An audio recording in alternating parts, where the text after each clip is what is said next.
कि भारत राज्य one report 2023 के अनुसार बिहार के वनावरण के संदर्भ में निम्नलिखित कथनों पर विचार कीजिए।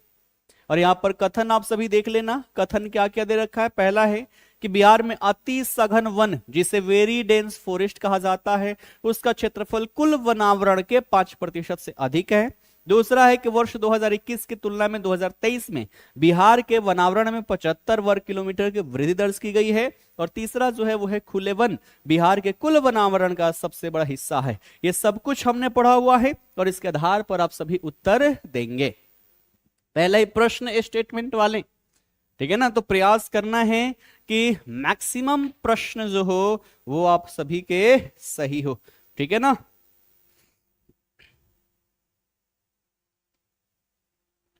एक बार मैं सामने भी चला लूं, फोन में भी एक बार लाइव चला लूं, क्योंकि कभी कभी सामने कमेंट अपडेट नहीं हो रहा, ठीक है।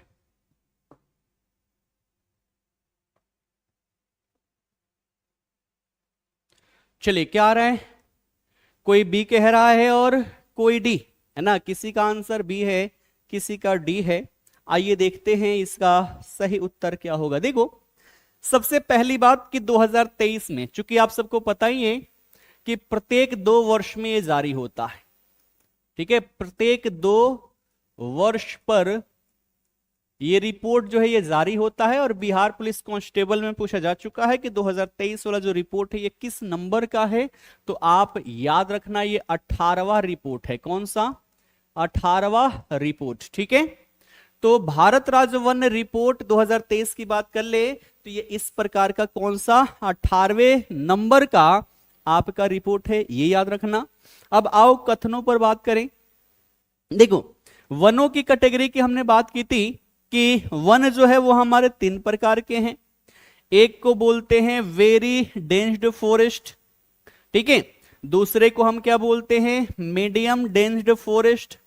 और तीसरा जो है उसे हम बोलते हैं ओपन फॉरेस्ट, यानी कि खुले वन, मध्यम सघन वन, और ये हो गए अति सघन वन, ठीक है। तो यहां पर पूछ रहा है कि बिहार में अति सघन वनों का क्षेत्रफल कुल वनावरण के 5% से अधिक है। और 2023 की बात कर ले तो 2023 के अनुसार ये 5.1% है। कितना है? तो कुल वन का 5.1% कौन सा हो गया? Very dense forest. अर्थात पहला स्टेटमेंट क्या हो गया हमारा? बिल्कुल सही हो गया, ठीक। दूसरा मीडियम डेंस फॉरेस्ट की यहीं पर बात कर ले तो ये है 43.6%। कुल वन क्षेत्र का 43.6% जो है वो मीडियम डेंस्ड फॉरेस्ट है। और ओपन फॉरेस्ट की बात करें तो यह है आपका 51.3%, यानी कि आधा से ज्यादा है, सबसे बड़ा हिस्सा है। अर्थात इसी से हमारा तीसरा स्टेटमेंट भी कंफर्म हो गया कि तीसरा भी हमारा क्या है? तो स्टेटमेंट बिल्कुल सही है। अब बात करें वृद्धि की। अब इसमें क्या पता होना चाहिए कि 2021 में हमारे पास कुल वनावरण कितना था और 2023 में कुल कितना है, तब जाके तो हम यहां पर सही आंसर कर पाएंगे। तो 2021 में अगर हम देखें तो कुल वन क्षेत्रफल की बात कर ले तो ये कितना था? 7380.79 वर्ग किलोमीटर, ठीक। और बात करें 2023 की, है ना, कि 2023 में अब कितना है? तो ये बढ़ के हो चुका है 7532 वर्ग किलोमीटर, ठीक। अब यहां पर डिफरेंस निकालना है तो इसमें से ये माइनस करना पड़ेगा। तो 7532 में से आप 7381 माइनस करोगे तो ये लगभग 151 वर्ग किलोमीटर के आसपास आएगा। कितना? 151 वर्ग किलोमीटर के आसपास आएगा, जबकि यहां पर मात्र 75 दिया हुआ है। इस आधार पर दूसरा कथन जो है ये हमारा गलत है। अर्थात सही पूछ रहा है ना, कि सत्य पूछ रहा है तो सत्य है 1 और 3। और 1 और 3 की हम बात कर ले तो ये कहां पर देखने को मिलेगा? ये हमें देखने को मिलेगा ऑप्शन सी में, ठीक है। क्लियर है? अब किसी प्रकार की कोई गलती नहीं होनी चाहिए। इसमें मैं इतनी डेटा दे दूंगा ना इस प्रश्नों के माध्यम से कि इससे बाहर क्वेश्चन जाएगा ही नहीं। इसीलिए मैंने शुरू किया है यहां पर क्या चीज? टॉपिक वाइज, ठीक। ये समझ में आ गया? परसेंटेज लिख लेना कहीं पर। ये लेटेस्ट है, अभी 2025 वाला नहीं आया है। जैसे ही 2025 का आएगा मैं तुरंत ही आप सभी को यूट्यूब के माध्यम से अपडेट करवा दूंगा, ठीक है। गूगल पर रॉन्ग आ रहा है तो गूगल का हटाओ ना, गूगल, देखो गूगल पर सबसे बड़ी कमी क्या है कि कुछ भी आप सर्च करोगे ना तो सबसे पहले एआई वाला आएगा। क्या आएगा? एआई वाला। और एआई पहले ही नीचे लिख के आता है कि एआई कैन मिस्टेक, है ना। तो एआई मिस्टेक कर सकता है, डबल चेक करे। तो उसके लिए हम है ना एआई के चक्कर में क्यों पड़े हुए। और बढ़ते आगे, अगला कह रहे कि बिहार की जलवायु और वनस्पति के संबंध में उष्ण कटिबंधीय आर्द्र पर्णपाती वनों के वितरण के बारे में सही विकल्प चुने। ट्रॉपिकल मोइस्ट डेसिडियस फॉरेस्ट की बात यहां पर हो रही है, हिंदी में बोलते हैं उष्ण कटिबंधीय आर्द्र पर्णपाती वन। एक बार देख लो, पढ़ लो और फिर बताओ कि इसके संदर्भ में क्या सही उत्तर हो जाएगा।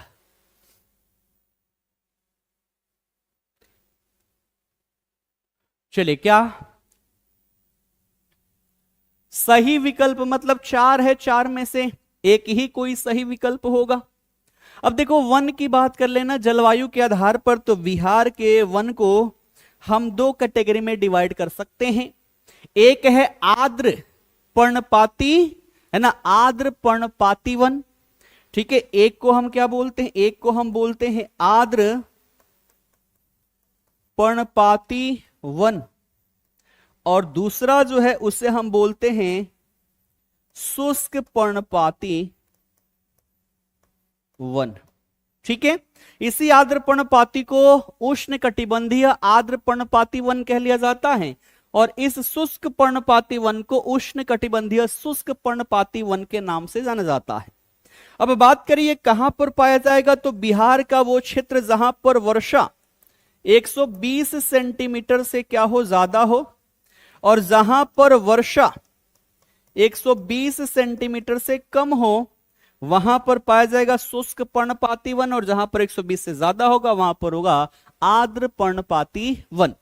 तो अब सोचो कहां पर 120 सेंटीमीटर से ज्यादा होगा, तो वैसे क्षेत्र जो हमारे हिमालय के नजदीक है, यानी कि हम क्या कह सकते हैं, हमारा सोमेश्वर श्रेणी वाला क्षेत्र और साथ ही साथ तराई क्षेत्र, इन दोनों क्षेत्रों में जो भी वन पाए जाते हैं उसे हम बोलते हैं आर्द्र पर्णपाती वन। तो इसमें मैं 2 शब्द लिख देता हूं, है ना। एक क्या हो जाएगा, एक हो जाएगा हमारा सोमेश्वर श्रेणी, क्या हो जाएगा, सोमेश्वर श्रेणी, और दूसरा क्या हो जाएगा, तो हमारे तराई क्षेत्र। इन क्षेत्रों में जो हमारे वन पाए जाते हैं उसे हम कहते हैं आर्द्र पर्णपाती वन, ठीक है, क्लियर है। तो सोमेश्वर श्रेणी वाले में भी ध्यान रखना, मुख्यतः पश्चिम चंपारण में, और यहां पर 160 सेंटीमीटर से भी ज्यादा वर्षा होती है। यहां पर क्या है, ऊंचाई है, इस कारण से इस क्षेत्र में सवाना प्रकार की वनस्पतियों का विकास हुआ है। तो यह भी क्वेश्चन पूछा गया है कि सवाना प्रकार की वनस्पति कहां पर देखने को मिलेगी, है ना, सवाना प्रकार की। तो आप क्या लिखोगे, सोमेश्वर श्रेणी वाले क्षेत्र में, सोमेश्वर श्रेणी एवं दून श्रेणी के जो वन हैं, ठीक है। तो यहां पर सवाना प्रकार के, और इसमें साल, शीशम, खैर, सेमल, तून, इन सभी वृक्षों की प्रधानता देखने को मिलती है। वहीं बात कर ले हम तराई क्षेत्र की, तो ये हमें कहां देखने को मिलेगा, तो उत्तर पश्चिम और उत्तर पूर्वी भागों में हमारे तराई क्षेत्र के वनों का विकास हुआ है। इसमें देखें तो पूर्णिया, सहरसा, अररिया, किशनगंज, ये जो जिले हैं इन सभी में एक संकीर्ण पट्टी के रूप में ये तराई क्षेत्र के वन देखने को मिलते हैं। और इसमें जो प्रमुख वनस्पति है, इसमें बांस, नरकट, झाड़, सवई, घास, ये शब्द देखने को मिलता है। साथ ही साथ इन क्षेत्रों में दलदली भूमि का विकास भी देखने को मिल रहा है। और साल वन की एक पट्टी की बात कर लें तो सहरसा और पूर्णिया का जो उत्तरी सीमांत क्षेत्र है यहां पर देखने को आप सभी को मिल जाती है, ठीक। तो आशा करता हूं इसके बारे में तो मैंने अच्छे से आप सभी को बता दिया। अब स्टेटमेंट देखते हैं कि क्या कह रहा है।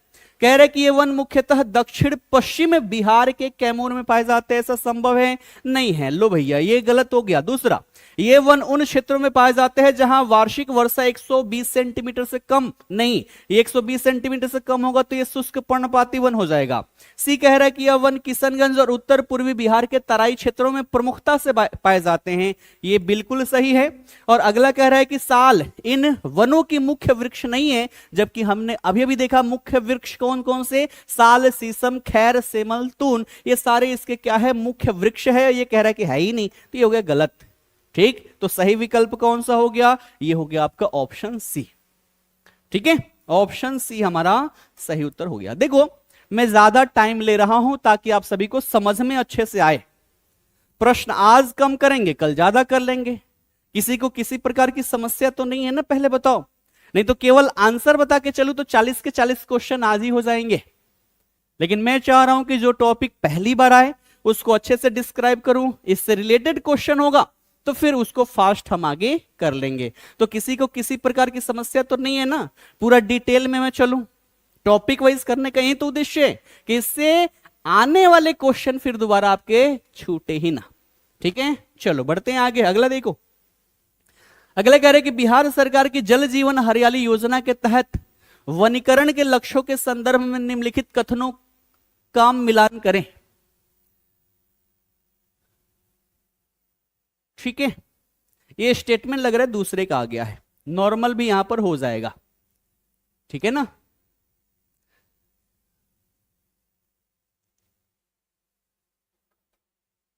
देखो ये हटा दो, ये इसमें का है नहीं। मुझे लग रहा है कि दो क्वेश्चन एक साथ मिल गया, एक का स्टेटमेंट आ गया और एक का ऑप्शन आ गया, ये हटाओ। ये समझना सूची एक को सूची दो से मिलाना है। ठीक है, क्या करना है, सूची एक जिसमें जिला दे रखा है, सूची दो जिसमें वनावरण की विशेषता दे रखा है, इसको मैच करना है। अब बताओ, अब बताओ इसका आंसर क्या होगा। अच्छे से पढ़ना है, समझना है, फिर आंसर आप सभी को बताना है। चलिए मिला लिए, ए होगा। चलो अगर हम बात करें, सबसे पहले इधर से इधर मैच करेंगे। ठीक है, क्योंकि इधर विशेषता है और विशेषता के बाद हम कहां आएंगे, जिलों पर आएंगे। तो कह रहा है कि न्यूनतम 1% वाला जिला, हमने क्या देखा था, विशेषता शेखपुरा की, चाहे न्यूनतम 1% हो या फिर न्यूनतम क्षेत्रफल वाला जिला अगर पूछे, दोनों में हमारा कौन आएगा, शेखपुरा आएगा। तो न्यूनतम 1% वाला जिला क्या हो जाएगा, शेखपुरा। पहला तो पहले ही मैच कर गया। ठीक, उसके बाद से अधिकतम वनावरण क्षेत्रफल वाला जिला। ठीक है, तो वनावरण वन क्षेत्र की बात कर ले तो ये सबसे ज्यादा कहां पर है, कैमूर में है। ये भी बिल्कुल सही है, तो तीसरा तो सही होगा कि क्षेत्रफल की दृष्टि से वनावरण में सर्वाधिक वृद्धि, तो सर्वाधिक वृद्धि जो हुई है ये कहां पर हुई है, भागलपुर में हुई है। अगर हम बात कर ले यहां पर क्या चीज, 2021 से 2023 के बीच में सबसे ज्यादा वृद्धि तो वो कहां पर हुई है, वो हुई है हमारे भागलपुर में। कितना कितना, भागलपुर में कितना हुआ है, तो ये 33.82%, 33.82% नहीं, माफ करना, वर्ग किलोमीटर क्षेत्र जो है, इतने की वृद्धि भागलपुर में दर्ज की गई है, जो कि सबसे ज्यादा है। ठीक है, तो बिल्कुल सही सही है। इसके आधार पर हमारा ऑप्शन ए जो होगा ये सही उत्तर हो जाएगा। ठीक है, चलो बढ़ते हैं आगे। अगला प्रश्न देखो कि बिहार के किस जिले में राष्ट्रीय उद्यान एवं वन्य जीव अभ्यारण्यों का सबसे बड़ा क्षेत्रफल स्थित है, बताएंगे। क्या हो जाएगा इसका सही उत्तर, बिहार के किस जिले में राष्ट्रीय उद्यान एवं वन्य जीव अभ्यारण्यों का सबसे बड़ा क्षेत्रफल स्थित है। कैमूर, रोहतास, पश्चिम चंपारण या फिर मुंगेर। क्या हो जाएगा इसका सही उत्तर, अच्छे से पढ़ना है और फिर आप सभी को उत्तर देना है ना।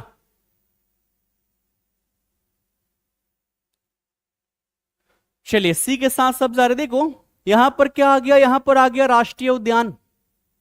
और हम सब ने पढ़ा है और कई बार क्वेश्चन पूछा गया है कि बिहार का एकलौता राष्ट्रीय उद्यान, एकलौता नेशनल पार्क वो कौन सा है, वो है आपका वाल्मीकि नेशनल पार्क। ठीक है, और ये कहां पर है, ये है आपके पश्चिम चंपारण जिले में। कहां पर है, तो ये है आपके पश्चिम चंपारण जिला में। तो इसी के आधार पर हमारा सही उत्तर जो हो जाएगा वो हो जाएगा पश्चिम चंपारण जिला। कौन सा, पश्चिम चंपारण जिला। तो वाल्मीकि नेशनल पार्क जो है ना। अब बात करें कि वाल्मीकि नेशनल पार्क क्षेत्रफल तो आप सभी से पूछेगा नहीं, लेकिन जो इकोनॉमिक सर्वे में दे रखा है उसकी मैं यहां पर डिस्कस कर दूं तो 2023-24 में जो इसका क्षेत्रफल है वो है 898.93 वर्ग किलोमीटर क्षेत्र। इतने क्षेत्रों पर फैला हुआ है हमारा वाल्मीकि वन्य जीव अभ्यारण्य। ठीक है, वाल्मीकि वन्य जीव अभ्यारण्य। और ध्यान रखना है ना, ये नेशनल पार्क भी है। ठीक है, उसके बाद वाइल्ड लाइफ सेंचुरी, सबसे पहले वाइल्ड लाइफ सेंचुरी बना था, फिर नेशनल पार्क, और फिर इसको टाइगर रिजर्व के रूप में कन्वर्ट कर दिया गया है। कब कब हुआ, अगर ये आप सभी से पूछे तो लिख लो यहां पर, है ना, वाल्मीकि, है ना, वाल्मीकि वाइल्ड लाइफ सेंचुरी। तो वाइल्ड लाइफ सेंचुरी का जो दर्जा मिला था इसको 1978 में वाइल्ड लाइफ सेंचुरी बना था। ठीक, उसके बाद से 1990 में ये क्या बन गया, तो नेशनल पार्क, है ना, नेशनल पार्क 1990 में बनाया गया। और वहीं बात करें टाइगर रिजर्व कब बनाया गया, तो ये बनाया गया था 1994 में। और ध्यान रखना ये भारत का 18वां टाइगर रिजर्व था, 18वां टाइगर रिजर्व। ठीक है, 18th tiger reserve of the India is Valmiki tiger reserve. ठीक है, तो ये बात अवश्य ही ध्यान में रखना। 1978 में वाइल्ड लाइफ सेंचुरी बनाया गया, वन्यजीव अभ्यारण्य। फिर 1990 में नेशनल पार्क का दर्जा दिया गया, 94 में टाइगर रिजर्व का दर्जा इसे दे दिया गया। और ये भारत का 18वां और बिहार का पहला टाइगर रिजर्व था। और ध्यान रखना कैमूर और रोहतास में अवस्थित है कौन सा, कैमूर वन्यजीव अभ्यारण्य, कैमूर वाइल्ड लाइफ सेंचुरी। और ये बिहार का दूसरा टाइगर रिजर्व बनेगा, है ना, दूसरा टाइगर रिजर्व बनेगा। ठीक है, तो कार्य स्टार्ट हुए लगभग 2-2.5 साल हो गए हैं। जब फाइनलाइज यहां पर नोटिफिकेशन आ जाएगा शामिल होने का, तो इसको हम क्या करेंगे, अपडेट कर लेंगे। ठीक, अगला देखो, अगला कह रहे कि बिहार के वनों के प्रशासनिक वर्गीकरण के अनुसार अवर्गीकृत वनों के बारे में क्या सत्य है। ठीक है, ये देखो, ये क्वेश्चन तो आप में नहीं आएगा बट आ गया है, तो यहां पर कोई दिक्कत नहीं है। अनक्लासिफाइड ऑप्शन ए कह रहा है कि ये वे वन हैं जिनमें चराई और लकड़ी काटने पर पूर्ण प्रतिबंध होता है। बी कह रहा है कि बिहार में इनका क्षेत्रफल आरक्षित वनों से अधिक है। सी कह रहा है कि ये वे वन हैं जो सरकार के स्वामित्व में तो हैं लेकिन जिन पर कोई प्रतिबंध नहीं है। और डी कह रहा है कि बिहार में अवर्गीकृत वनों का अस्तित्व नहीं है। बताएं इसका सही उत्तर क्या हो जाएगा, है ना। अब देखो, एक हमने देखा कि वन को हमने 3 कैटेगरी में सघनता के आधार पर बांट रखा है, very dense forest, medium dense forest और ओपन फॉरेस्ट। लेकिन सुरक्षात्मक दृष्टिकोण से भी इसे 3 प्रकार में वर्गीकृत किया जाता है। एक प्रोटेक्टेड फॉरेस्ट, दूसरा रिजर्व्ड फॉरेस्ट और तीसरा जो है अनक्लासिफाइड फॉरेस्ट। ठीक है, अगर हम बात कर लेते हैं हमारे पास बड़े कम है ना, ऐसा नहीं कि अस्तित्व नहीं, अस्तित्व है। हमारे पास सबसे ज्यादा जो है वो है संरक्षित। ठीक है, तो यहां पर देख लो, अगर हम बात करें सुरक्षा की दृष्टि से तो वन जो है 3 प्रकार के, एक को बोलते हैं संरक्षित वन। ठीक है, पहला क्या हो गया संरक्षित वन, इसको बोलते हैं प्रोटेक्टेड फॉरेस्ट। ठीक, दूसरा जो है उसे हम बोलते हैं आरक्षित वन, आरक्षित वन। और तीसरा जो है अवर्गीकृत, अवर्गीकृत। ठीक है, तो ये हो गया प्रोटेक्टेड, ये हो गया आपका रिजर्व्ड फॉरेस्ट और ये हो गया अनक्लासिफाइड फॉरेस्ट। सबसे ज्यादा हमारे पास जो है लगभग 6200 वर्ग किलोमीटर से भी ज्यादा है, वो है हमारा संरक्षित वन, यानी कि 6000 किलोमीटर वर्ग किलोमीटर प्लस में यहां पर लिख दूं।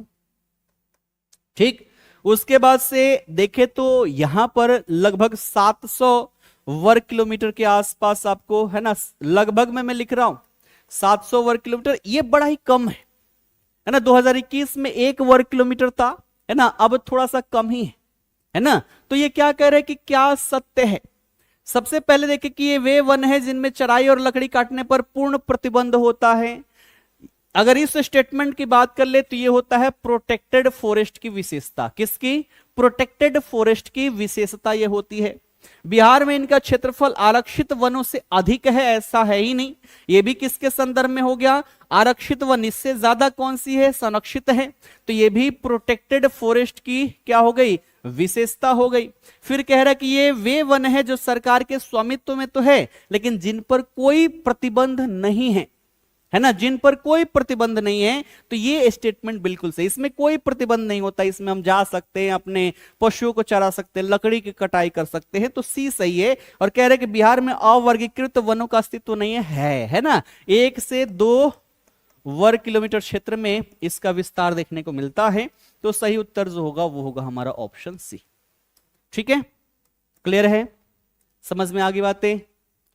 मैंने पहले ही बोला ऐसा नहीं आएगा आपके एग्जाम में, तो नहीं आएगा। अगर फॉरेस्ट से रिलेटेड कोई एग्जाम दोगे तो भैया ये क्वेश्चन आएगा। जैसे अभी वनरक्षी फॉरेस्ट गार्ड का और फॉरेस्टर का जो वैकेंसी आएगा वहां पे ये क्वेश्चन आएगा। अभी इसमें और भी डिटेल में आएगा तो वहां पर और डिटेल में मैं करवाऊंगा। ठीक है ना। अब बढ़ते हैं आगे। अगला कि बिहार के किस जिले में अति सघन वन का सर्वाधिक क्षेत्रफल पाया जाता है? मुंगेर, रोहतास, कैमूर या फिर पश्चिम चंपारण? बताएंगे। इसका सही उत्तर क्या हो जाएगा? अति सघन वन।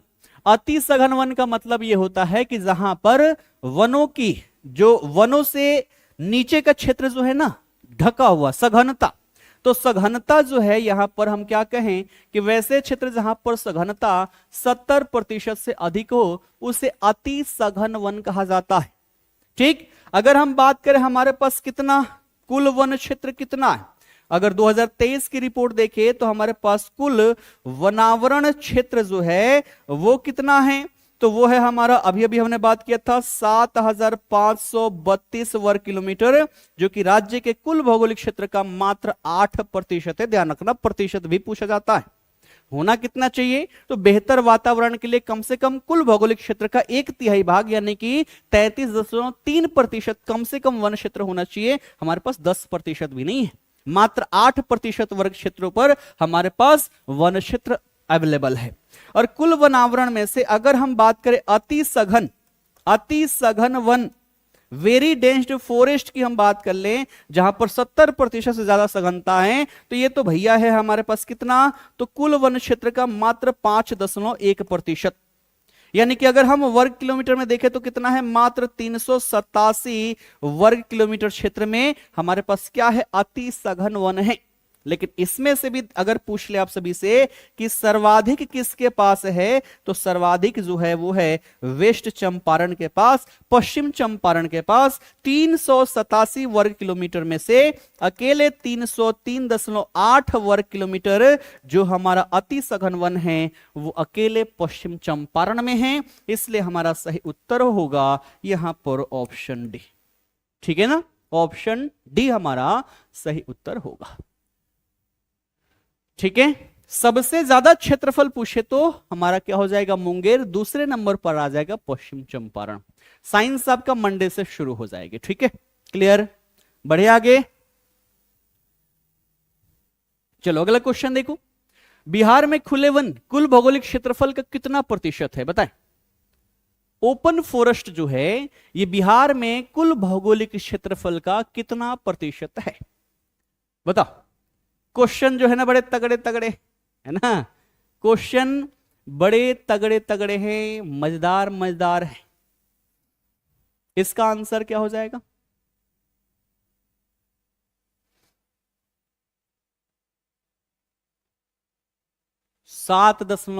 .8 A B. सब गड़बड़। प्रश्न पढ़ो पहले पहले प्रश्न पढ़ो कि पूछ क्या रहा है। देखो अभी हमने देखा कुल वनावरण, पूरा डेटा पहले यहां पर लिख लो।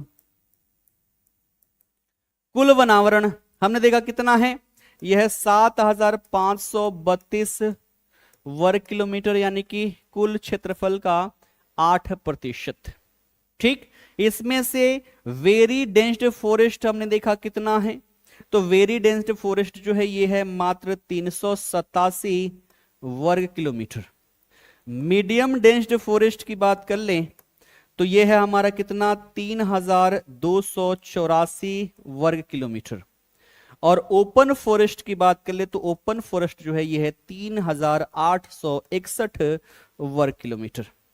प्रतिशतता तो हमने पहले ही देख लिया, तो यहां पर प्रतिशत देखने की आवश्यकता नहीं है।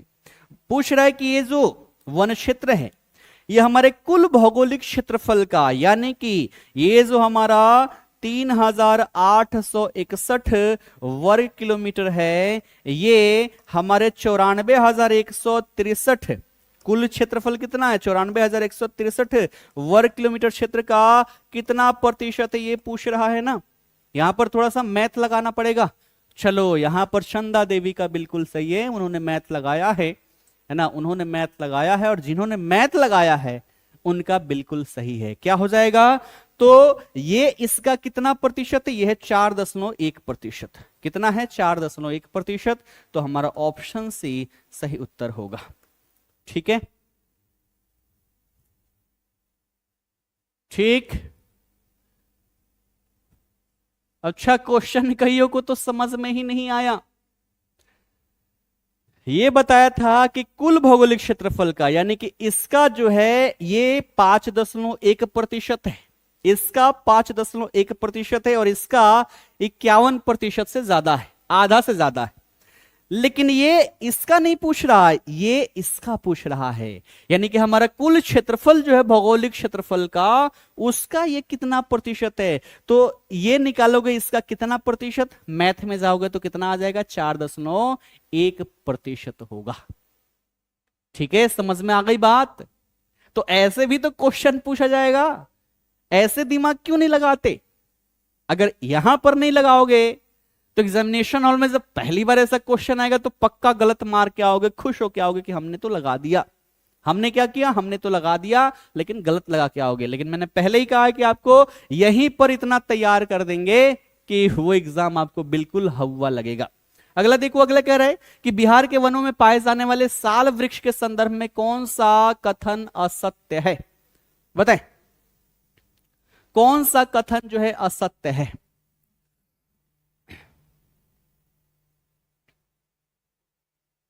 बताएं।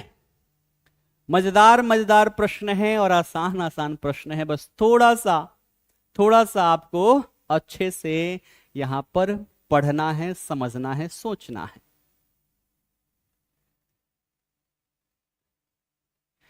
चलो यहां पर बिल्कुल सही जा रहा है। ठीक है, साल हमने अभी अभी देखा कि ये उष्ण कटिबंधीय आर्द्र पर्णपाती वन, यानी कि जहां पर 120 सेंटीमीटर से अधिक वर्षा होती है वहां पर पाई जाती है।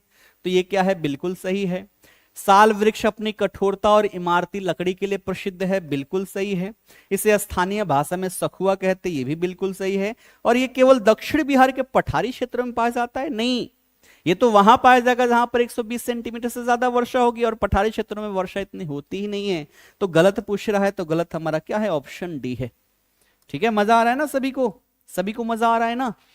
और ध्यान रखना, यहां से पढ़ लो, ये क्लास पढ़ लो, बीपीएससी का एग्जाम हुआ है ना, जितने भी पेपर है उठाकर देख लेना, उसका आप 90% क्वेश्चन सॉल्व कर पाओगे। ठीक, अगला देखो कि बिहार के कुल भौगोलिक क्षेत्रफल का कितना प्रतिशत हिस्सा वृक्षावरण के अंतर्गत आता है। 2.7%, 10.7%, 8%, या फिर 7.84%। है ना। यहां पर क्या पूछ रहा है, वृक्षावरण इंग्लिश में क्या है, ट्री कवर इसको कहा जाता है। दो शब्द मिलेगा आपको, एक फॉरेस्ट कवर और एक ट्री कवर। चलो यहां पर सी और डी के साथ जा रहे हैं ना, सी और डी के साथ जा रहे हैं। आओ देखते हैं। सबसे पहले तो हमने यहां पर क्या बात की, हमने बात की वनावरण। ठीक है, तो वनावरण हमारे पास कितना है, तो यह है 7,532 वर्ग किलोमीटर, जो कि हमारा कितना है, कुल भौगोलिक क्षेत्रफल का 8%। ठीक, अब चूंकि हमें दिखाना भी होता है कि हमारे पास कितना है।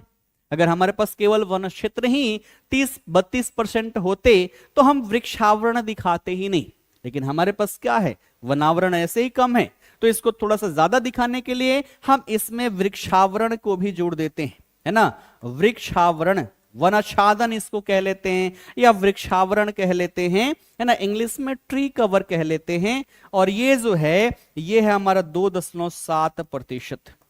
ठीक है, और दोनों अगर जोड़ दे, क्या चीज कई बार क्वेश्चन पूछा गया है, वनावरण और प्लस में वृक्षावरण, अगर दोनों पूछे तो दोनों मिलाकर जो एरिया हो जाता है वो जाता है 9,903 वर्ग किलोमीटर, यानी कि ये कुल भौगोलिक क्षेत्र का 10.7% है। कितना है? 10.7%। तो ये जो दोनों मिला के था ये है आपका ऑप्शन बी, 10.7%, यानी कि इसमें वनावरण वृक्षावरण दोनों ही हैं।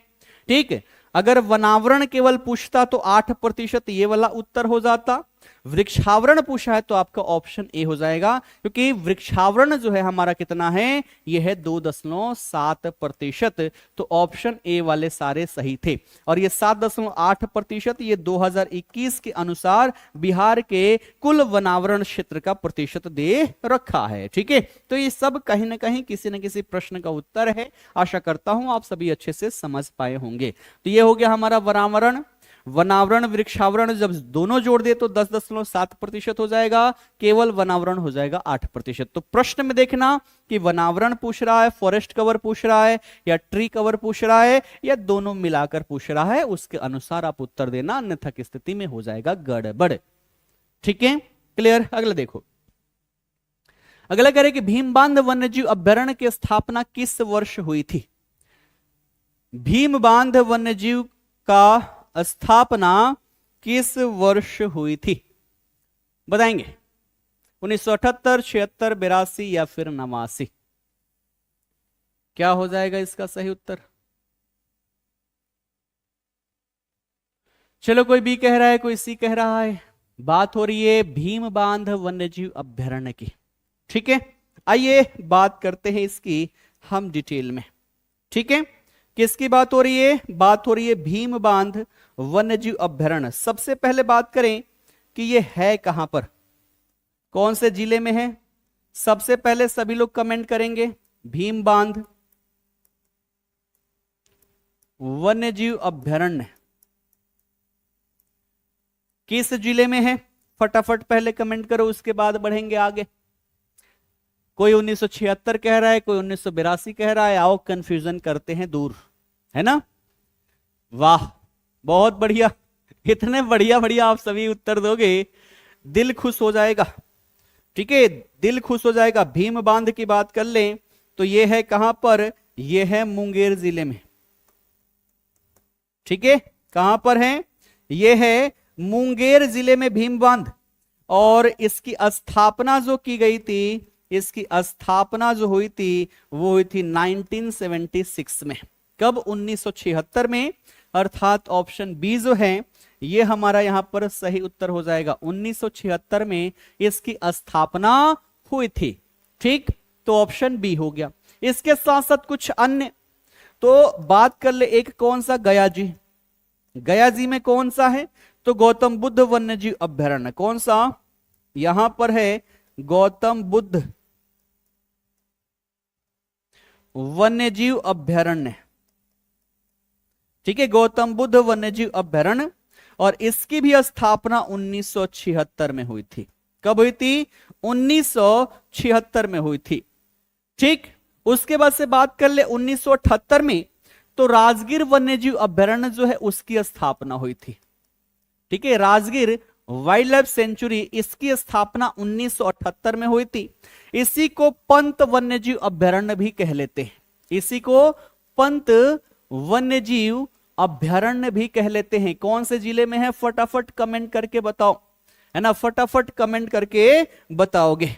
ठीक है, 1979 में हुआ था कैमूर वन्यजीव अभ्यारण्य। 1979 में देखें तो यहां पर क्या लिख सकते हो? आप लिख सकते हो Kaimur wild life sanctuary. Kaimur wild life sanctuary की स्थापना 1989 में हुई थी। और यह बिहार का सबसे बड़ा वाइल्ड लाइफ सेंचुरी है। ठीक है, ध्यान रखना, बिहार का सबसे बड़ा वाइल्ड लाइफ सेंचुरी अगर पूछे तो वो कैमूर वाइल्ड लाइफ सेंचुरी होगा। और ये 2 जिलों में विस्तारित है, कैमूर और रोहतास दोनों में। ठीक है, कैमूर और रोहतास दोनों में। ठीक है, बाकी तो अभी बहुत सारे हैं, सबके बारे में डिस्कस करेंगे। आज नहीं कंप्लीट होगा, कल भी यही टॉपिक से पढ़ेंगे, लेकिन पढ़ेंगे एकदम डिटेल में। ठीक है, चलिए बढ़ते हैं आगे अगले प्रश्न की ओर। अगला है कि बिहार में मुख्य रूप से पाए जाने वाले खैर वृक्ष का आर्थिक महत्व क्या है। ठीक है, बताएंगे। जो खैर वृक्ष है, खैर वृक्ष का आर्थिक महत्व क्या है, यह बिहार पुलिस कांस्टेबल में पूछा गया है। इस बार के बिहार पुलिस कांस्टेबल में पूछा गया है यह प्रश्न, बताएंगे क्या होगा इसका सही उत्तर।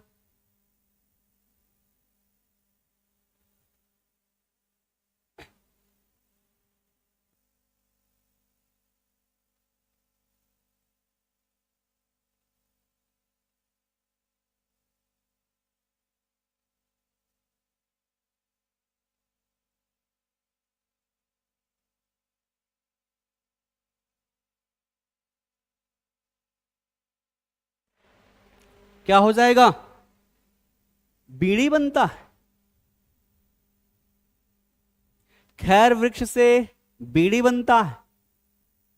पान वान नहीं खाए हो? पान में जो कत्था का उपयोग किया जाता है, वो कत्था बनाया जाता है किससे? खैर वृक्ष से। ठीक है, इतनी बड़ी गलती करोगे, मुझे लगा कि बड़ा ही आसान क्वेश्चन है, बड़ा आसान क्वेश्चन है, आप सभी बिल्कुल सही उत्तर दे पाओगे। ठीक है ना, लेकिन ये तो बड़ा गड़बड़ हो गया। और ज्यादा से ज्यादा इसका प्रयोग कहां पर? तो जो हमारा बेतिया वाला क्षेत्र है, चंपारण वाला क्षेत्र है, वहां पर खूब इसका उत्पादन किया जाता है। चंपारण वाले आप लोगों को तो सही बताना था, आपको तो सही बताना था। चलो बढ़ते हैं आगे। अगला क्वेश्चन कि उदयपुर वन्यजीव अभयारण्य बिहार के किस जिले में अवस्थित है ना? उदयपुर वन्यजीव अभयारण्य बिहार के किस जिले में अवस्थित है, बताएंगे क्या हो जाएगा इसका सही उत्तर। उदयपुर वन्यजीव अभयारण्य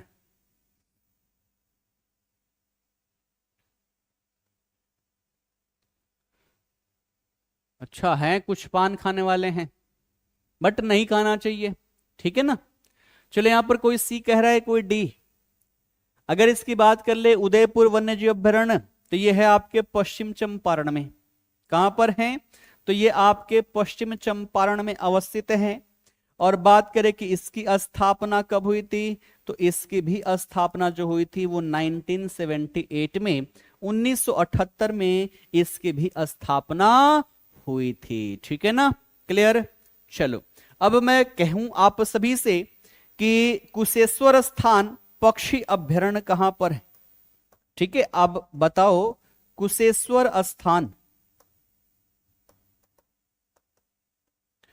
बर्ड सेंचुरी ये कहां पर है, तो आप क्या बताओगे? आप बताओगे दरभंगा।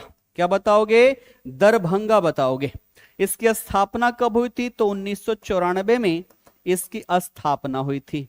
ठीक है, फिर मैं पूछूं आपसे, बरेल सलीम अली, बरेल सलीम अली बर्ड सेंचुरी जो है ये कहां पर है, तो आप क्या बताओगे? आप बताओगे कि ये है आपके वैशाली में। और बात करें इसकी स्थापना, तो 1997 में इसकी स्थापना की गई थी। फिर कहूं कि कांवर झील पक्षी अभयारण्य, कौन सा? कांवर झील बर्ड सेंचुरी, ये कहां पर है, तो आप बताओगे बेगूसराय। क्या बताओगे? बेगूसराय में है। और कहूं कि कब इसको स्थापित किया गया, तो 1987 में, 1987 में इसे स्थापित किया गया था एक पक्षी अभयारण्य के रूप में। और ये बिहार का पहला रामसर स्थल भी है ना, बिहार का पहला रामसर स्थल, रामसर स्थल है ना, आर्द्र भूमि क्षेत्र है ना, जिसको मान्यता मिली वो कांवर झील ही है। ठीक, अगला देखो, अगला सूची 1 जिसमें वन्यजीव अभयारण्य है, उसको सूची 2 स्थान और जिले दे रखे हैं, उसके साथ सही सुमेलित करना है। रजौली वन्यजीव अभयारण्य, कांवर झील पक्षी अभयारण्य, कुशेश्वर स्थान पक्षी अभयारण्य, ऋषिकुंड वन्यजीव अभयारण्य। इसका नाम तो मैं है ना, इसको मान्यता मिला हुआ है क्या? चलिए बताएं। बाकी 3 जो है उसके आधार पर तो हम आंसर निकाल ही लेंगे। बताएंगे इसका सही उत्तर क्या है। संख्या में देखें तो टोटल हमारे पास कितनी है, 13 है। टोटल हमारे पास 13 है। अरे बेतिया, बेतिया में है, बेतिया हेडक्वार्टर है, ठीक है। जब प्रशासनिक व्यवस्था करवाया था तो वहां पर हेडक्वार्टर नहीं लिखवाया, क्या ही कहें आप सभी को। चलो यहां पर क्या कोई सी कह रहा है, कोई बी कह रहा है, आओ देखते। सबसे पहले बात कर ले कौन सा, यहां पर अभी कुशेश्वर स्थान पक्षी अभ्यारण्य हमने देखा। कुशेश्वर स्थान पक्षी अभ्यारण्य कहां हो गया, ये हो गया हमारा दरभंगा। और कांवर झील ये हो गया हमारा बेगूसराय। इन दो पर भी निकालोगे तो भी आपका आंसर आ जाएगा। 2 का 1 कहां पर है भैया, 2 का 1 है ना, 2 का 1, 2 का 1 कहीं है ही नहीं।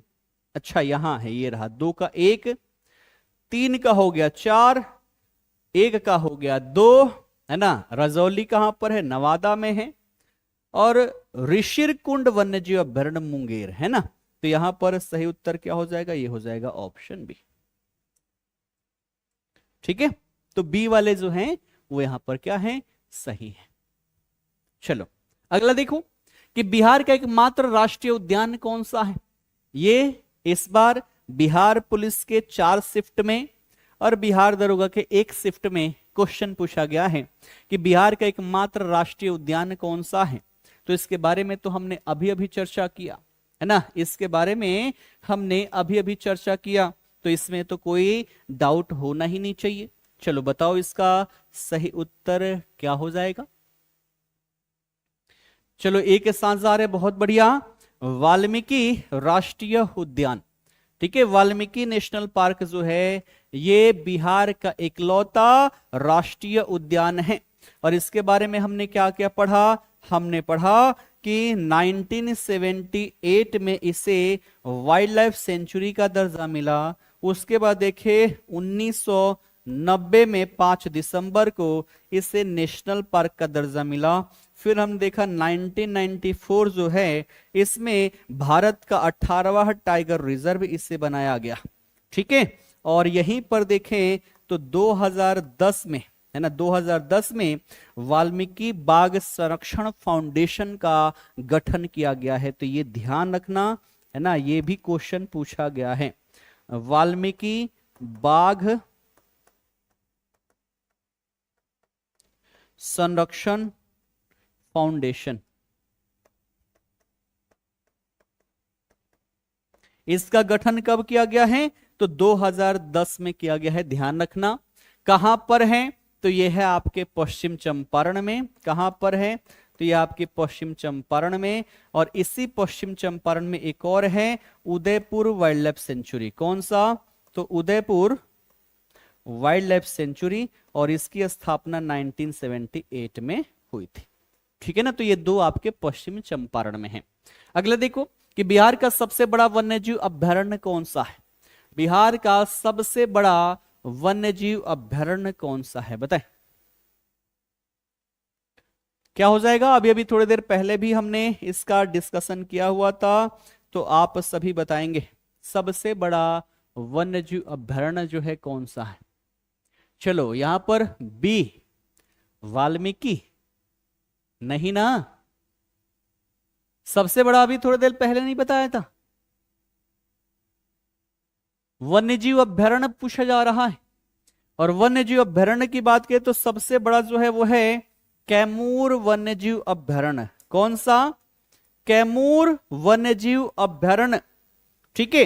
अगर हम बात करें इसके एरिया की, तो इसका एरिया जो है ध्यान रखना ठीक है, कितना है, तो पहले तो ज्यादा था, पहले से अब कम हो गया है। 2021 में यह था 1784 वर्ग किलोमीटर, लेकिन 2023-24 की बात कर ले, है ना, या लेटेस्ट जो डेटा देखे, जो हाल ही में हमारा इकोनॉमिक सर्वे जारी किया गया, उसके अनुसार इसका क्षेत्रफल जो है वो हो चुका है 1539.863 वर्ग किलोमीटर, यानी कि 1540 है ना, लगभग में हम याद रख सकते हैं कितना, 1540 वर्ग किलोमीटर। तो ये बिहार का क्या है, सबसे बड़ा वन्यजीव अभ्यारण्य है। और इसकी बात कर ले तो 2 जिलों में विस्तार है इसका। ठीक है, विस्तार देखे तो 2 जिलों में, एक हो गया आपका कैमूर और दूसरा जो होगा वो हो जाएगा रोहतास, है ना। तो कैमूर और रोहतास में क्या है, इसका विस्तार देखने को मिलेगा। गौतम बुद्ध वन्यजीव अभ्यारण्य जो है, इसका एरिया 138 वर्ग किलोमीटर से थोड़ा सा ज्यादा है, 380 वर्ग मीटर ज्यादा है ना। तो गौतम बुद्ध जो है ये क्या हो गया, 138 वर्ग किलोमीटर इसका क्षेत्र है। और वाल्मीकि का तो हमने अभी अभी पढ़ा था, कितना था, तो इसका था आपका 898.93, यानी कि 899 वर्ग किलोमीटर के आसपास इसका क्षेत्रफल है। और भीम बांध की बात कर ले तो यह है 681.9 वर्ग किलोमीटर इसका क्षेत्रफल है।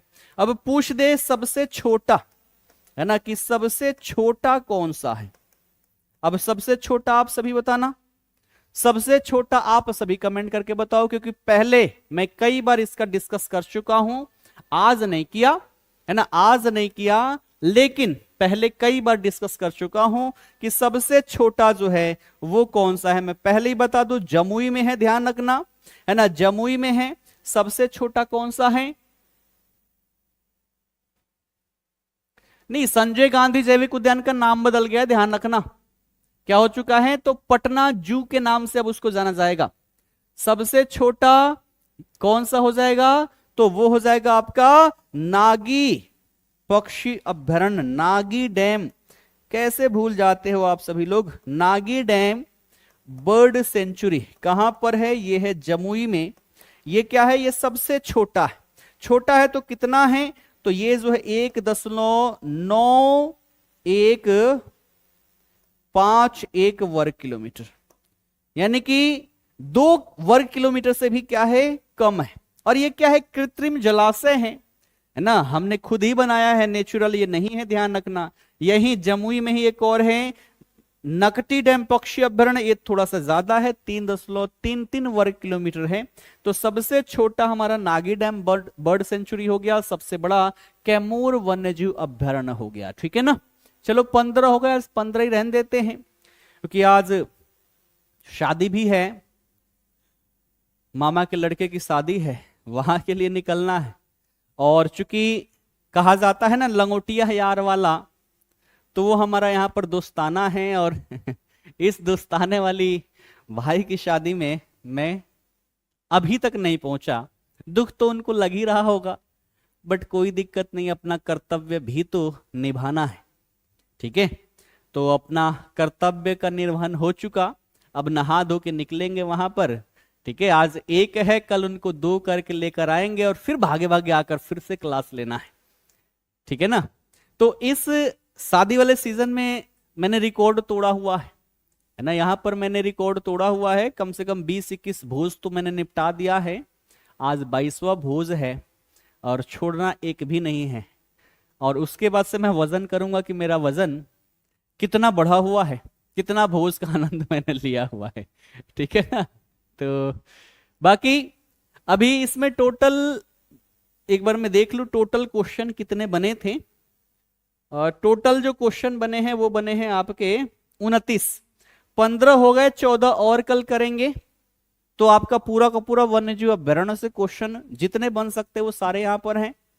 और वो होने के बाद फिर से हम अगले टॉपिक की ओर चलेंगे। टॉपिक वाइज वो अपना चल रहा है, बेहतरीन तरीके से चलेगा। और मैं गारंटी देता हूं एग्जाम तक कि सारे क्लास आप देख लेना, पीडीएफ आपको रोजगार वित्त अंकित एप्लीकेशन पर मिलेगा, वहां से डाउनलोड कर लेना, 2-4 बार उसको देख लेना। बिहार राज्य विशेष से आने वाले क्वेश्चन कभी आपके गलत ही नहीं होंगे। ये आपका होमवर्क है ना, कि बिहार में प्रोजेक्ट टाइगर किस राष्ट्रीय उद्यान से संबंधित है। आप सभी यहां पर कमेंट करके बताना, कमेंट बॉक्स में जाकर। बाकी सेशन कैसा लगा आप सब ये भी बताना, कितना इससे फायदा हो रहा है। ठीक है, फायदा हो भी रहा है कि नहीं हो रहा है, और साथ ही साथ अगर कोई सुझाव है तो वो भी आप सभी कमेंट बॉक्स में अवश्य ही देना। फिर मिलते हैं कल, फिलहाल के लिए आप सभी का बहुत बहुत धन्यवाद।